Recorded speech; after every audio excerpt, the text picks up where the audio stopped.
मंडल आयोग के लागू होने के बाद देश में सबसे अधिक जिस राज्य की राजनीति प्रभावित हुई वो है बिहार। यूँ कहिए कि उत्तर भारत में अगरा बनाम पिछड़ा राजनीति का सबसे बड़ा केंद्र बिहार है। ये लोकसभा चुनाव भी इससे अछूता नहीं रहने वाला है। बिहार की धरती पर कुछ सीटें एक बार फिर अगरा बनाम पिछड़ा के संघर्ष के गवाह बनने को तैयार हो रही है। इसकी स्क्रिप्ट तैयार है, कैरेक्टर गढ़े जा चुके हैं, सुयोग्य कलाकारों को उनका रोल समझाया जा रहा है। इस क्रम में 90 के दशक में सुर्खियां बटोरने वाले बिहार के बाहुबली अशोक महतो एक बार फिर चर्चा में। सोमवार को 55 साल की उम्र में अशोक महतो ने अचानक शादी रचाई। खरमास में जब शादी के लिए शुभ मुहूर्त नहीं होता है तो महतो ने 46 साल की अनीता संग फेरे लिए।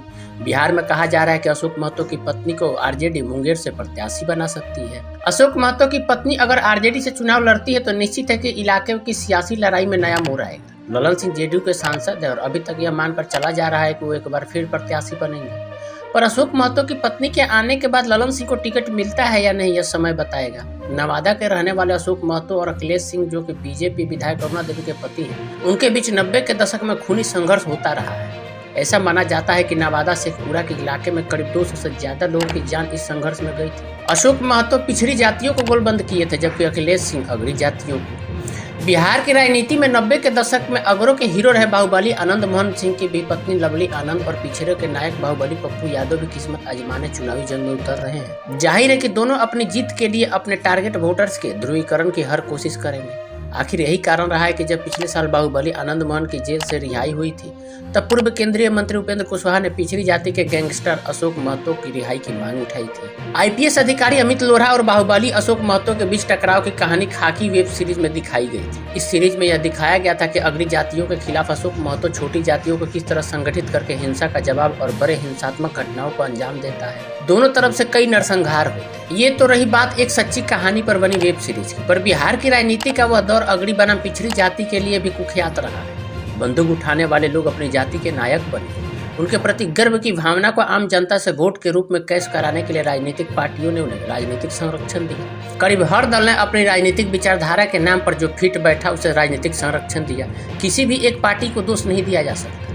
वही बात फिर दोहराई जा रही है। अशोक महतो को उस दौर में भी राजनीतिक संरक्षण हासिल था और अब वो अपने सियासी संपर्क का फायदा उठाकर अपनी पत्नी के सहारे राजनीतिक एंट्री को तैयार है।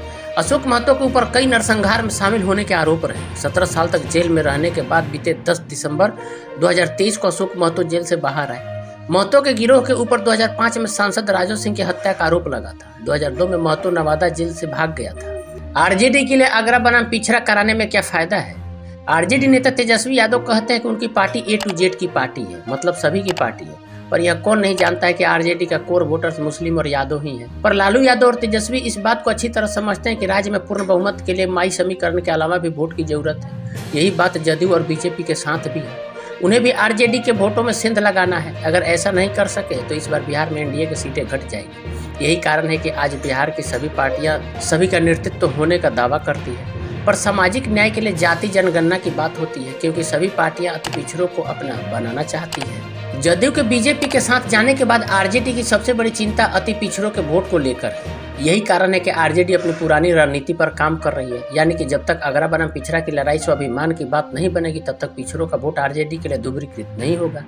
मुंगेर, नवादा, शिवहर आदि में आरजेडी पिछड़ों को एकजुट करने की रणनीति पर काम कर सकती है। यही कारण है कि मुंगेर की सियासी लड़ाई में नया मोड़ आया है। यहाँ से ललन सिंह जदयू के सांसद हैं और अभी तक उनका चुनाव लड़ना तय माना जा रहा है। इसके पहले मुंगेर में लालू यादव ने ललन सिंह को हराने के लिए बाहुबली का सहारा लिया, पर सफल नहीं हो सके, क्योंकि 2019 में यहाँ से अनंत सिंह की पत्नी नीलम कांग्रेस उम्मीदवार थी, पर उनके भूमिहार होने के चलते आरजेडी यह सीट हार गई। दरअसल आरजेडी का भूमिहार तब तक ही भूमिहार है जब तक एनडीए का कैंडिडेट भूमिहार नहीं। अशोक महतो की पत्नी के आरजेडी से उम्मीदवार बनने के बाद पूरे इलाके का समीकरण बदल सकता है। कई नए समीकरण हर रोज बनाए और बिगाड़े जा रहे हैं। राजनीतिक जानकारों का मानना है कि मुंगेर में कोई भी नेता लगातार 2 बार जीता नहीं है। इस सबके बीच यह भी कहा जा रहा है कि मुंगेर और नवादा की किलेबंदी के लिए जदयू सूरजभान सिंह का सहारा ले सकती है।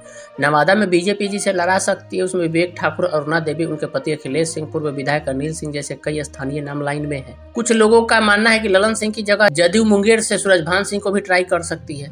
मुंगेर नहीं तो नवादा से सूरजभान को साथ रखना एनडीए की जरूरत बन गई। हालांकि कुछ चुनाव विश्लेषक यह भी कह रहे हैं कि पशुपति पारस गुट अगर महागठबंधन की ओर जाता है तो सूरजभान लोजपा से एनडीए के खिलाफ भी चुनाव लड़ सकते हैं। देखिए अब समीकरण कैसे बनता है और बिगड़ता है, ये तो आने वाला समय 2-4 दिन में ही पता चल जाएगा। कि बिहार में आगरा बनाम पिछड़ों की लड़ाई जारी रहेगी या विकास मुद्दा होगा।